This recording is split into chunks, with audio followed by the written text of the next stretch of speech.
Despite speculation that Israel is advancing its plan to deport African asylum seekers, Israel's High Court has now ruled that the deportation plan just won't stand up to legal challenges. The state has decided to freeze all deportations, at least for now, and ILTV's Aaron Porras is here with more on this story. Now, Aaron, why won't the deportation stand in court, and what is the latest since this freeze has been announced? So basically, the court says that this won't stand up to legal challenges because Israel cannot guarantee the safety of these asylum seekers after they've been deported to these third-party countries. And furthermore, Israel basically said that they're still planning on starting the deportations after reworking their plan both internally and with the international community, but they're planning on resuming deportations as soon as April 1st at a rate of about 600 per month. Now, this is interesting because this comes just 2 days after the Holot detention center was closed, where many of these asylum seekers were held. And many saw this as a sign of an advancement of this, deportation plan. So what can asylum seekers expect right now?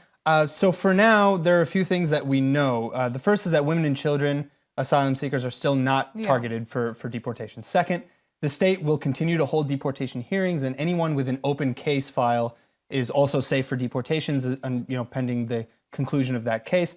Third, asylum seekers already in custody of the state are not going to be released, and those who refuse deportation will be subject to indefinite imprisonment in Saronim prison. Now, you mentioned something about working with the international community. Obviously, the UN has been speaking to Israel about different plans. Canada has been speaking to Israel. How is all that going? So, there are approximately 38,000 asylum seekers right now living in Israel. 72% of which are Eritrean and 20% are Sudanese.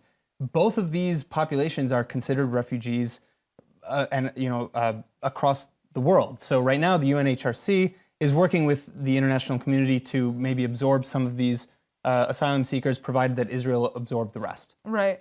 And finally, in regards to what's happening here internally, how are Israelis responding to this? We saw a lot of protests against the deportation. Yeah, it's very divisive.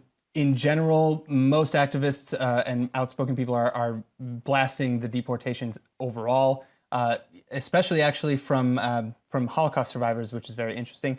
And what's even more interesting is that there's about 1,000 families who have signed up for a program to illegally house a lot of these asylum seekers.